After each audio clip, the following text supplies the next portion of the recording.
the company that redefined technology as we know it. From the first iPhone to the M series chips, they've dominated the game. But there's one thing they refuse to do. While Samsung, Google, and even Motorola are flipping, folding, and flexing their screens, Apple won't budge. Why? The answer isn't just about tech limitations. It's about control, data, and monetization. And you won't believe what we found.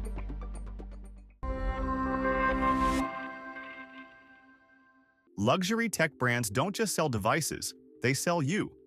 Samsung? Caught collecting biometric data without clear consent. Google? Fined billions for tracking users even in incognito mode. And Apple?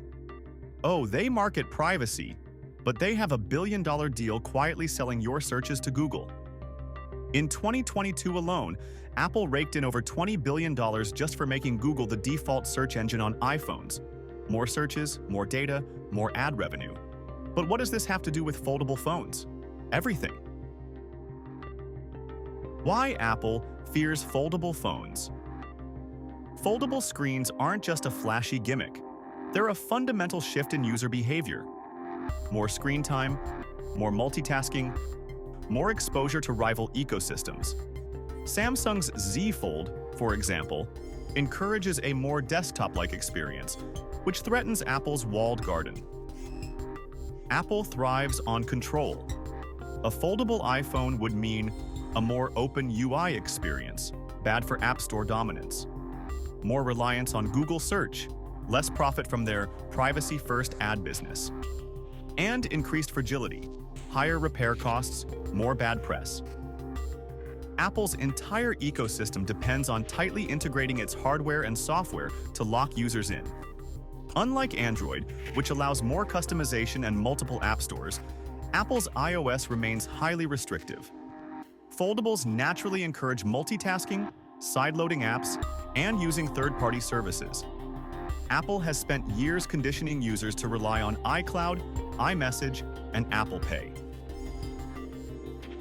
A foldable iPhone could shake up those habits in ways that cut into their control over user behavior. Then there's the elephant in the room: repairability. Foldable devices, no matter how well designed, are inherently fragile. The flexible screens are susceptible to creases, dead pixels, and breakage. Samsung's first foldable release suffered from dust particles getting trapped under the screen, causing catastrophic failures. Apple knows that the moment they release a foldable, they'll have to deal with warranty claims, negative press, and class action lawsuits from people frustrated with broken screens. It's much easier for them to sit back and let Samsung and Google make all the mistakes first. The eco-friendly excuse.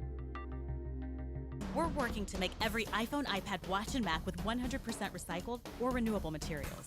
Apple loves to flex its green initiatives, but let's talk about their real environmental impact. Right to repair restrictions? Check. Proprietary screws making DIY fixes impossible? Check.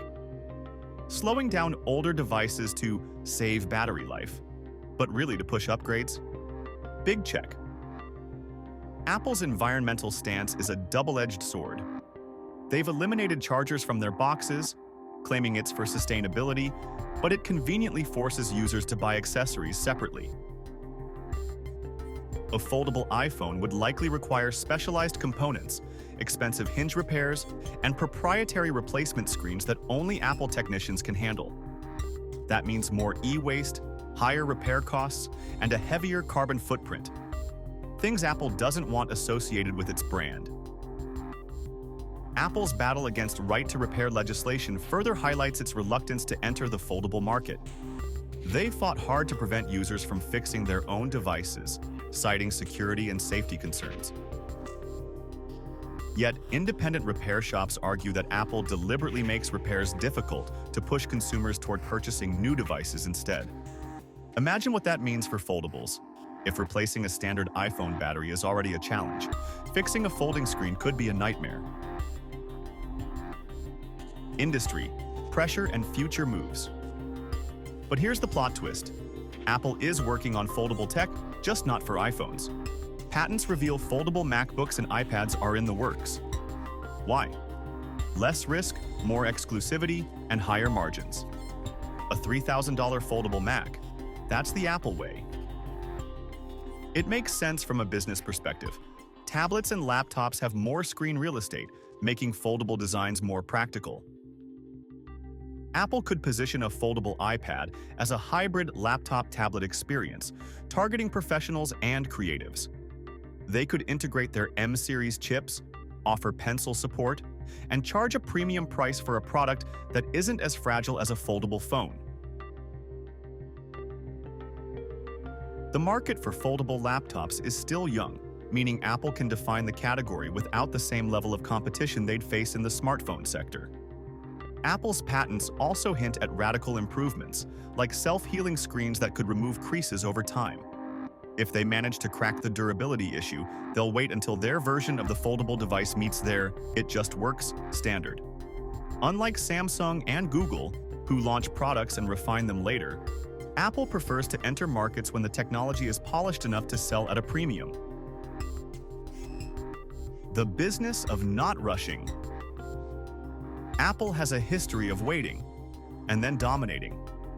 They didn't invent the touchscreen phone, but they perfected it.